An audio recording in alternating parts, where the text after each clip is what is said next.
So since you guys are buying and selling, or rather trading of policies, do you guys come into contact with a lot of personal data? You guys will be able to take over the policy first and then match a suitable buyer who's willing to buy a certain amount of price and then sell it off to him, correct? Yes, correct. Yeah. So you would then actually also be getting the whole policy itself. So you will get to deal with personal data of the pre-existing owner of the contract, of the policy, and also the new buyer of the policy. Yeah, correct. We require this data so that we can contact them. Yeah, so it's for marketing purpose lah. Yes. And have you guys appointed a data protection officer already? Currently acting one is myself. Because in the business I'm the one with the software domain. So yeah, so it's me. But I have been trying my best to protect the personal data of whoever engages us. Yeah. So don't worry. That's why we are here as well. We will help you take a look at your privacy policy. We will also advise you and consult for you. Yeah. So we also have a 199 only training. Like we will teach you everything that is to be PDPA compliant. Online training, if you're interested. Oh, okay. Sure. Yeah. We'll have a look. I think, in fact, Jimmy, for us, we do have a procedure to handle clients' data. But I think Andy and Dexter will be actually more into this. So for us, basically, we ask the financial advisors to mask the client's information when we take, so that in the event that we do not buy over the policies, right? We do not deal with all this personal data in our emails or even the social networks that we have. So this actually help us to reduce the amount of things to be, or the administrative part to be done. But maybe Andy and Dexter want to share more. Yeah, so I think that's a really good move on your part by anonymizing or even masking the whole personal data of the policies, which you guys haven't confirmed at that point in time to buy over the policies. You guys are not dealing with the personal data yet. What you guys would need to know at the very start is just the policy, the certain information, like you mentioned, the surrender value, where is it currently paid to at, so on and so forth. And then you guys will make an evaluation or decision, correct? Yes, correct. Yeah. So it's only upon finding a suitable buyer, he understands the contract value, cash value, etc. Then you guys will link, buy over and sell to someone. Only then you come into contact with personal data in the original contracts. So I think it's very good that you guys have this SOP in place to only access the personal data when you absolutely need to. Yes, correct. Yep. And also just to share, guys, that recently PDPC, Personal Data Protection Committee, has now tied up with our ACRA, ACRA BizFile, ACRA. Yeah. So now, instead of last time, businesses or organizations have to register their data protection officer with PDPC via an online form. Now, all businesses and organizations can register their DPO, their data protection officer, directly in ACRA BizFile. So actually, anyone can go into ACRA BizFile. So if you go to bizfile.gov.sg, you can, immediately on the homepage, there's a input field. You key in any company's name or the UEN number, which is also public information. You click search. Now there's a new function that you can click on data protection officer. And then you can click view. You can see who is the registered DPO for your company. So a lot of businesses and organizations do not yet know of this new registration place in ACRA BizFile. So by hosting a podcast also, we want to keep everyone updated and to share that it's good practice to ASAP go and register in the ACRA BizFile, just in case you haven't. Yeah, it's actually very new. Can I just check when did this actually came about for the DPO at the ACRA? About 2 to 3 weeks ago, reaching 3 weeks ago. Yeah. Oh, so recent. Correct. Yep. Last time it's registered on PDPC. Oh. Yeah. Now integrate with ACRA already. Easy for them to check who don't have DPO. Yeah. Oh, okay. And you no need to log into any account, no need to log into SingPass, Go to BizFile, key in your company name, click view, click DPO. If there's no business contact information of your DPO, those 吃饱没事做 or I would say people who like to sabo one, they can just go to PDPC website, fill up a 15-minute form and say this company no data protection officer. And then as you know, PDPA, the Personal Data Protection Act, is actually a complaints-based regime. So PDPC is obligated to investigate every single complaint. So for all businesses, business owners, or employees, just in case this is the first time you're hearing that you have to register your data protection officer in Accra, okay, please go back, inform the relevant department to do so. You will need your corp pass, log into Accra Best File, and update your DPO's contact information. So his full name, mobile number, and email can be inputted into Accra, and anyone can view it as now publicly available information. So please do so before someone out there, maybe a competitor, can just sabo or complain to PDPC, and then you get investigated for nothing. Yeah. Oh, so in this case, let's say I'm a business and I'm very interested in wanting to attend a course to get someone certified as a DPO. So maybe you can share more. Where can we approach this, or how can we approach the information for all these? Yeah. So we at Privacy Ninja, we are data privacy and data protection professionals, and we are on the ground.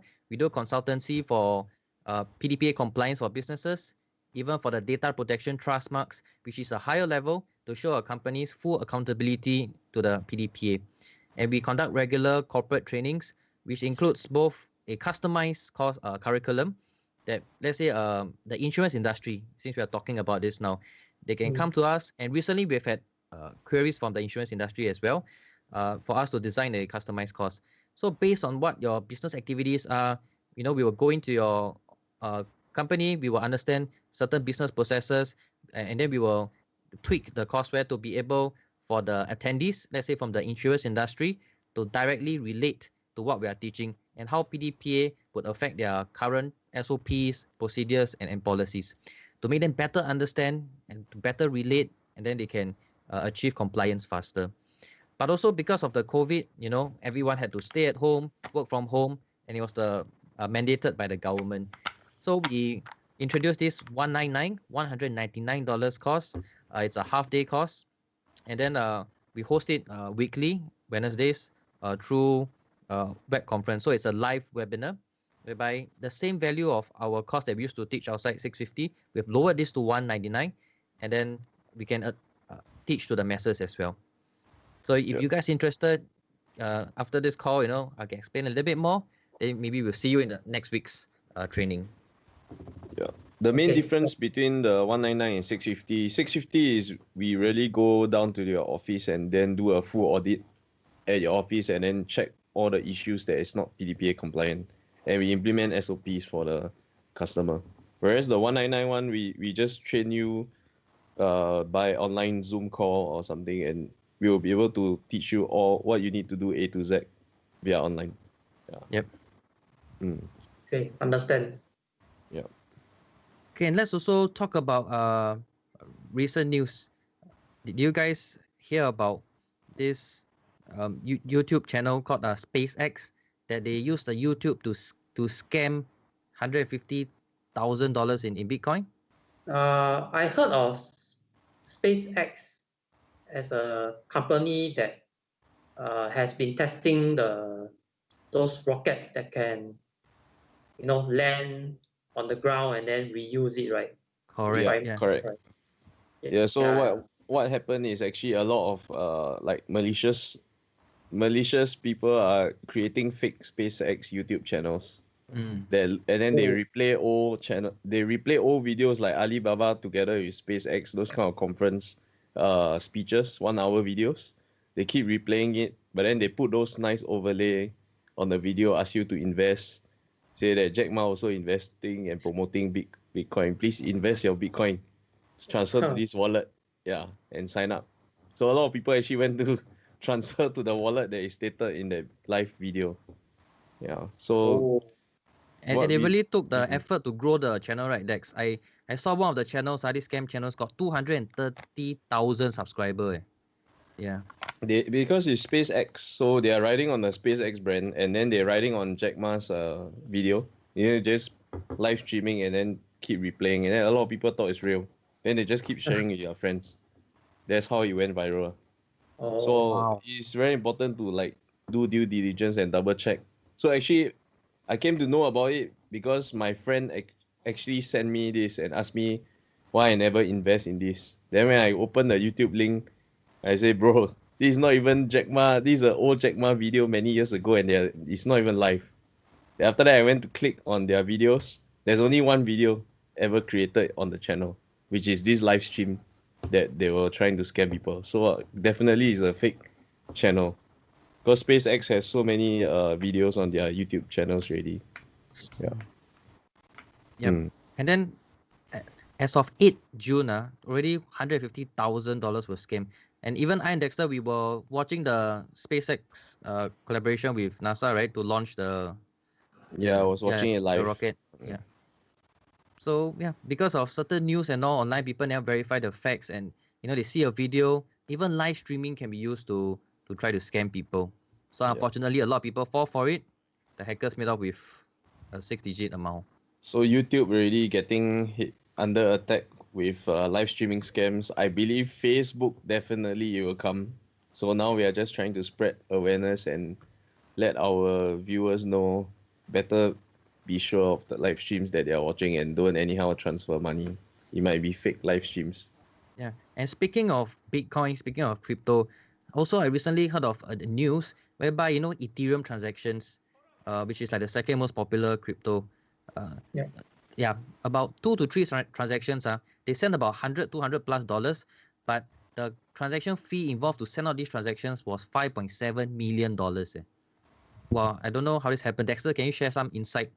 Yeah, so now what hackers are doing, instead of hacking and then stealing your coins, they are blackmailing the exchange to give them Ethereum. If not, they will increase the transaction fee of their exchange for their users. Whenever users just trying to transfer $200 or even $130, but the transaction fee was $2 million and is minusing from the exchange wallet. Yeah. Ethan and Jimmy, you guys got any experience with crypto? Have you guys dabbled a little bit, invested a little bit? I have a crypto.com account, mainly to earn cashback from the MCO Visa card. Yeah, MCO card. Yeah. So I think Ethan also the same.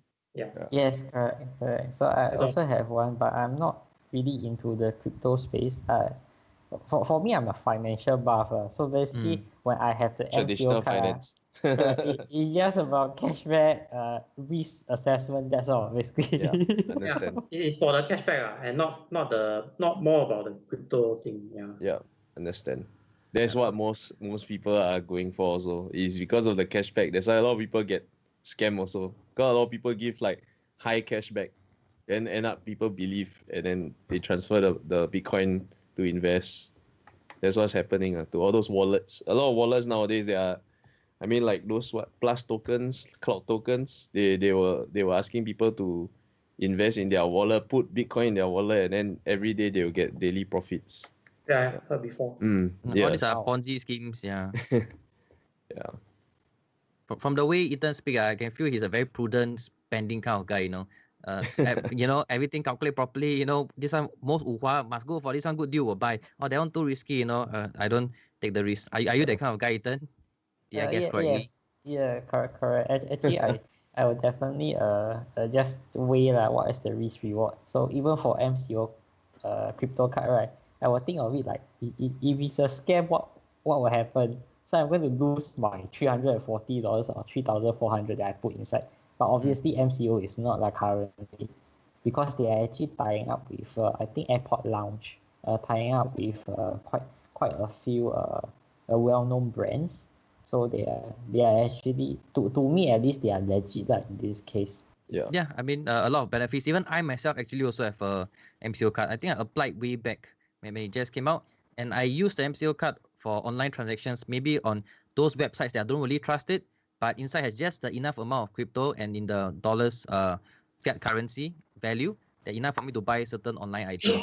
So in case if that card details were to be compromised, right, at least I know my card inside doesn't have extra money like my debit cards, for example. So I use the MCO card for privacy-based purchase online.